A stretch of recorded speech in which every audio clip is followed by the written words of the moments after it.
Assalamualaikum warahmatullahi wabarakatuh. Saya Titin Hamidah dari PGSD 5B. Di sini saya akan menerangkan tentang teknik penilaian yang mencangkup tes dan non-tes. Kalian simak ya penjelasannya. Kawan-kawanku semua.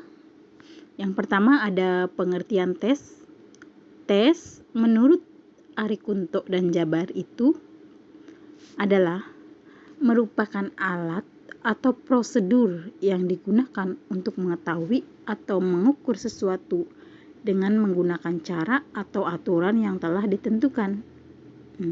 Misalnya, tes ini menggunakan alat. Misalnya, ketika kita menggunakan alat untuk mengukur sesuatu atau kita mempunyai keinginan mengetahui sesuatu, itu sudah dikatakan tes. Kemudian, tes hasil belajar adalah sekelompok pertanyaan atau tugas-tugas yang harus dijawab atau diselesaikan oleh siswa dengan tujuan mengetahui kemampuan siswa. Itu namanya tes hasil belajar. Biasanya tes hasil belajar itu ada di sekolah ya, karena diperuntukkan oleh siswanya. Baiklah teman-teman, selanjutnya adalah jenis-jenis tes. Jenis tes ini terbagi menjadi 3. Yang pertama, tes dari segi bentuk pelaksanaannya. Yang kedua, dari segi bentuk soal dan jawabannya. Yang ketiga, dari segi fungsi tes di sekolahnya. Untuk yang pertama, dari segi bentuk pelaksanaan itu terdapat beberapa tes. Contohnya seperti tes tertulis, tes lisan, tes perbuatan. Tes tertulis adalah yang dalam pelaksanaannya itu lebih menekankan pada penggunaan kertas dan pensil sebagai instrumen utamanya. Sehingga tes mengerjakan soal atau jawaban ujian pada kertas ujian secara tertulis, baik dengan tulisan tangan maupun menggunakan komputer. Yang kedua adalah tes lisan. Tes lisan ini dilakukan dengan pembicaraan atau wawancara tatap muka antara guru dan murid. Misalnya, pada akhir pembelajaran atau pada ulasan materi, guru bertanya kepada muridnya. Nah, misalkan, anak-anak, siapa yang tahu tentang pahlawan revolusi? Itu sudah termasuk tes lisan. Yang ketiga, tes perbuatan. Tes perbuatan mengacu pada proses penampakan seseorang dalam melakukan suatu unit kerja. Tes perbuatan ini mengutamakan makna pelaksanaan perbuatan peserta didik. Nah, dan yang kedua, dari segi bentuk soal dan jawaban. Yang pertama ada tes esai. Tes esai adalah tes yang disusun dalam bentuk terstruktur dan siswa itu menyusun dan mengorganisasikan sendiri jawaban tiap pertanyaan itu dengan bahasa sendiri. Misalnya, ada tes esai di situ, coba Anda ceritakan atau ungkapkan apa yang terdapat pada gambar tersebut. Nah, itu contoh tes esai.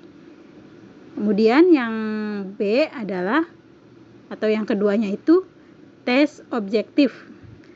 Tes objektif ini adalah tes yang disusun sendiri. Adalah tes yang disusun sedemikian rupa dan telah disediakan alternatif jawabannya. Berarti sudah pasti ada jawabannya. Contohnya itu kayak tes pilihan ganda, kemudian tes benar salah, kemudian tes menjodohkan atau mencocokkan, dan tes lainnya. Yang ketiga adalah dari segi fungsi tes di sekolah. Yang pertama ada tes formatif. Tes formatif itu adalah tes yang diberikan untuk memonitor kemajuan belajar selama proses pembelajaran berlangsung. Tes ini diberikan dalam tiap satuan unit pembelajaran, kayak tes harian. Misalnya, ketika siswa sudah mempelajari bab 1, kemudian ada tes atau pertanyaan, itu adalah tes formatif. Yang kedua adalah tes sumatif. Tes sumatif ini diberikan dengan maksud untuk mengetahui penguasaan atau pencapaian peserta didik dalam bidang tertentu. Contohnya kayak tes semester, tes UAS yang diberikan pada akhir pembelajaran. Itu contoh dari tes sumatif. Kemudian ada tes penempatan. Tes penempatan ini adalah tes yang diberikan dalam rangka menentukan jurusan yang akan dimasuki peserta didik atau kelompok mana yang paling baik ditempati atau dimasuki peserta didik dalam pembelajaran. Kayak seperti kita mau masuk jenjang selanjutnya, kita adakan tes penempatan. Yang keempatnya itu adalah tes diagnostik. Tes diagnostik adalah tes yang digunakan untuk mendiagnosis penyebab kesulitan yang dihadapi seseorang, baik segi intelektual, emosi, fisik, dan lain-lain yang mengganggu kegiatan pembelajarannya. Tes ini seperti tes kepribadian ya kawan ya. Kayak apabila kita sebagai seorang guru melihat misalnya ada siswa yang diam saja, tidak mau bergaul dengan teman sebayanya, kemudian seorang guru itu melakukan tes, namanya tes diagnostik, atau beberapa pertanyaan kepada siswa tersebut untuk mengetahui apa sih masalah dia gitu. Tuh. Baiklah, selanjutnya adalah kegunaan dari tes. Yang pertama itu sebagai alat ukur terhadap peserta didik. Artinya dalam hal ini itu yang diukur adalah tingkat perkembangannya atau kemajuan yang telah dicapai peserta didik setelah proses belajar mengajar dalam jangka waktu tertentu. Yang kedua itu sebagai alat pengukur keberhasilan program pengajaran. Dengan tes akan diketahui seberapa jauh program pengajaran yang telah dilakukan atau yang telah dicapai, yang dapat dicapai maksudnya. Nah, selain dua fungsi ini, ada fungsi lainnya, yaitu tes sebagai motivator dalam pembelajaran. Nah, dengan tes, biasanya siswa ini lebih semangat belajarnya karena ingin mencapai nilai yang tinggi misalnya. Kemudian, tes juga ini dapat berfungsi dalam upaya perbaikan kualitas pembelajaran.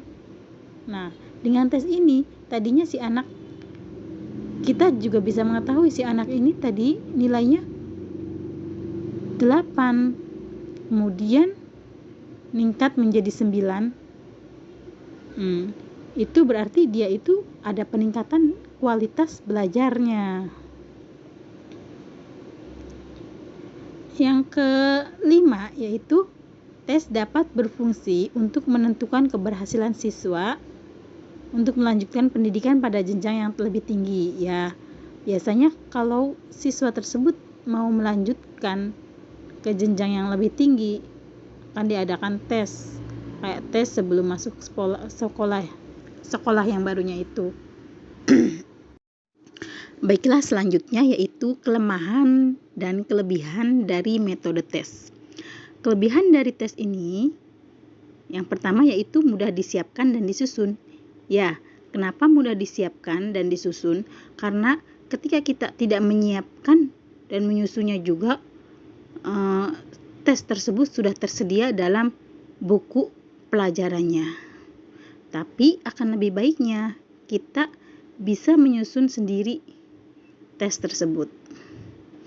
Yang kedua, mendorong peserta didik untuk berani menggunakan pendapat serta menyusun kata dalam bentuk kalimat. Nah, ketika sebuah pertanyaan itu ada, maka siswa akan menjawabnya dengan tulisan atau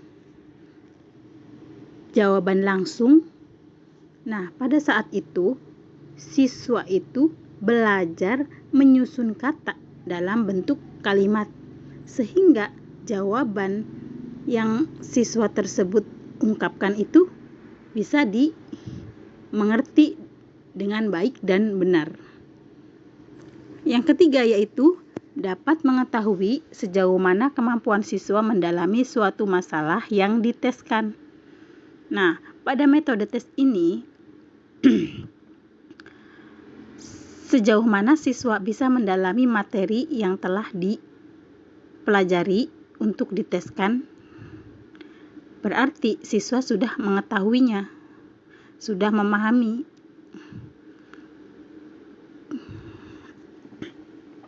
Kemudian kekurangan dari metode tes tersebut yang pertama yaitu penilaian hanya fokus pada aspek kognitif. Kenapa? Karena pada metode tes ini biasanya penilaiannya itu hanya mengandalkan kemampuan bagaimana siswa tersebut menguasai materi yang telah diajarkan atau tidak. Yang kedua, materi dan keterampilan yang sangat terbatas tidak memerlukan nalar dan keterampilan memecahkan masalah. Kenapa?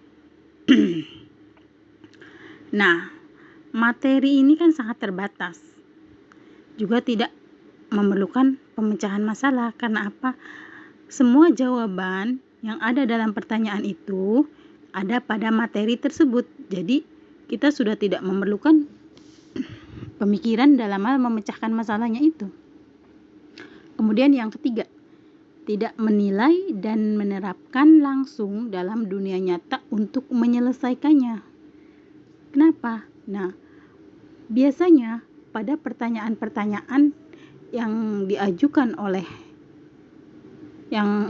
oleh materi tersebut itu hanya sekedar pada materi saja, tidak diterapkan dalam dunia nyata. Kemudian hanya jawabannya pun juga ada pada materinya tersebut. Baiklah, selanjutnya yaitu non-tes. Pengertian dari non-tes yaitu proses penilaian hasil belajar peserta didik tanpa menguji peserta didik tersebut, tetapi melakukan pengamatan secara sistematis. Tidak ada pengujian, artinya tidak ada pengujian secara tertulis atau lisan, tetapi dilakukan pengamatan. Contohnya seperti apa? Contohnya seperti wawancara, pengamatan, observasi, angket, studi kasus, dan yang lainnya. Kemudian ada jenis-jenis dari non-tes tersebut. Selanjutnya adalah jenis-jenis non-tes. Yang pertama ada wawancara. Wawancara ini adalah komunikasi langsung antara yang mewawancarai dan yang diwawancarai. Secara umumnya itu adalah yang dimaksud wawancara itu cara menghimpun bahan keterangan yang dilakukan melalui tanya jawab. Tanya jawabnya itu bersifat secara lisan, secara bersepihak, berhadapan muka, dan dengan arah serta tujuan yang telah ditentukan tadi. Wawancara ini bertujuan untuk memperoleh informasi secara langsung guna menjelaskan suatu hal atau situasi dan kondisi tertentu untuk melengkapi suatu penyelidikan ilmiah, kemudian untuk memperoleh data agar dapat mempengaruhi situasi atau orang tertentu. Yang kedua ada pengamatan atau observasi. Observasi adalah cara menghimpun bahan-bahan atau data yang dilakukan dengan mengadakan pengamatan dan pencatatan secara sistematis. Ciri-ciri observasi itu biasanya dilakukan sesuai tujuan yang dirumuskan terlebih dahulu, kemudian direncanakan secara sistematis, kemudian hasilnya dicatat dan diolah sesuai tujuan. Tujuan observasi itu adalah mengumpulkan data dan informasi mengenai suatu fenomena. Yang kedua, untuk mengukur perilaku kelas, baik perilaku guru ataupun peserta didik. Yang ketiga adalah angket.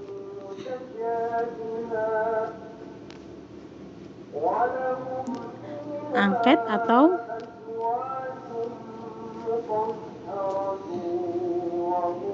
yang ketiga itu adalah angket. Angket itu sebuah daftar pertanyaan yang harus diisi oleh orang yang akan diukur. Pada umumnya itu bertujuan untuk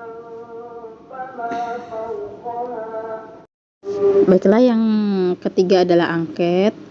Angket itu adalah sebuah daftar pertanyaan yang harus diisi oleh orang yang akan diukur. Pada umumnya, angket ini bertujuan penggunaan angket atau kuesioner dalam proses pembelajaran itu terutama adalah untuk memperoleh data mengenai latar belakang peserta didik sebagai salah satu bahan dalam menganalisis tingkah laku dan proses belajar mereka. Angket ini sebagai alat penilaian non-tes yang dapat dilakukan secara langsung maupun secara tidak langsung. Dilaksanakan secara langsung apabila angket itu diberikan kepada anak yang dinilai atau dimintai keterangan, sedangkan yang dilaksanakan secara tidak langsung itu apabila angket itu diberikan kepada orang untuk dimintai keterangan tentang keadaan orang lain. Misalnya diberikan kepada orang tuanya atau diberikan kepada temannya.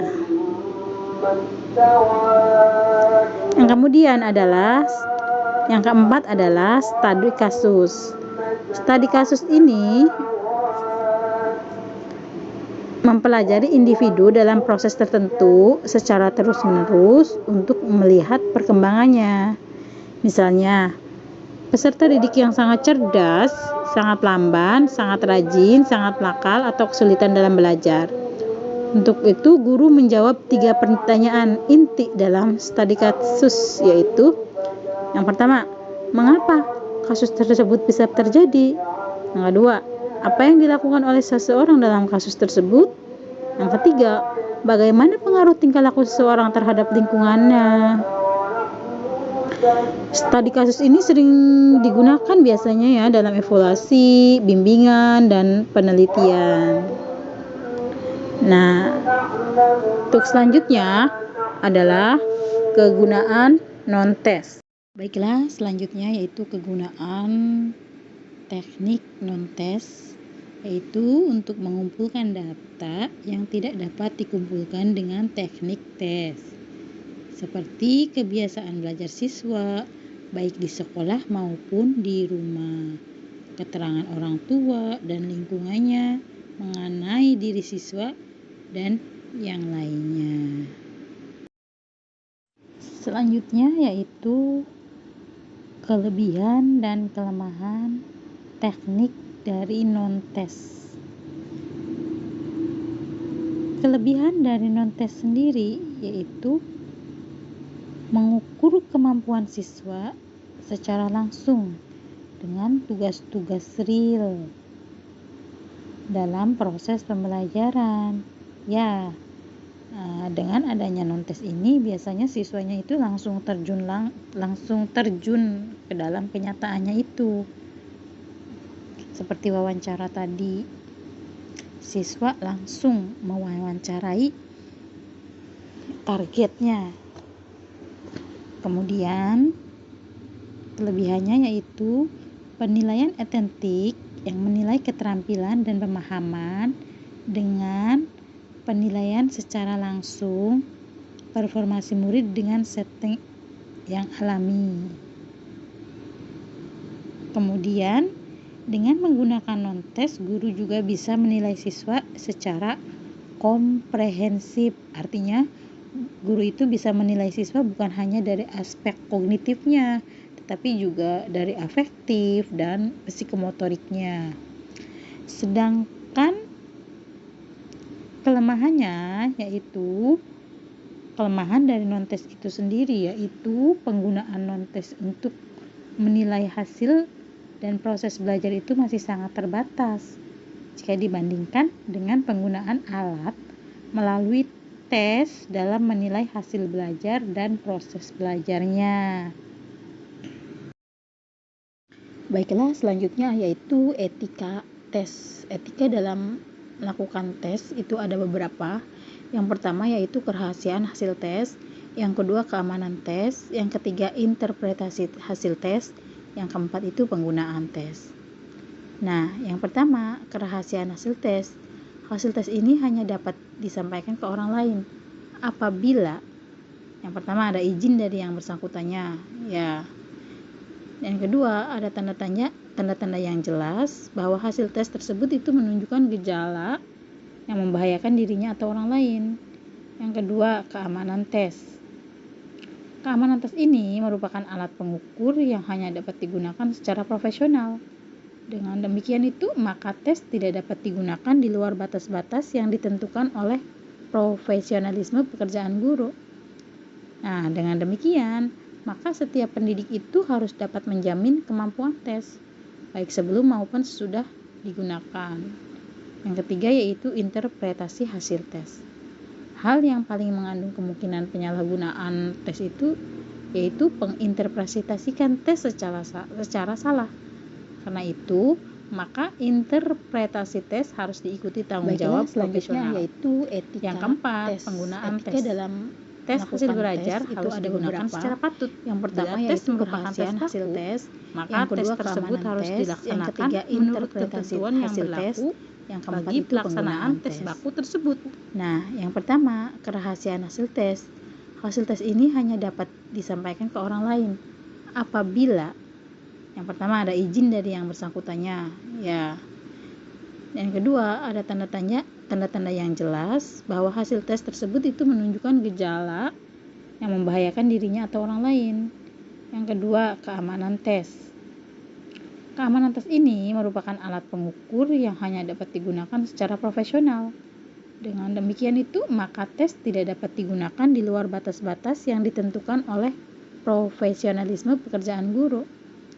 Nah, dengan demikian, maka setiap pendidik itu harus dapat menjamin kemampuan tes, baik sebelum maupun sesudah digunakan. Yang ketiga yaitu interpretasi hasil tes. Hal yang paling mengandung kemungkinan penyalahgunaan tes itu yaitu penginterpretasikan tes secara salah. Karena itu, maka interpretasi tes harus diikuti tanggung jawab profesional. Yang keempat, penggunaan tes.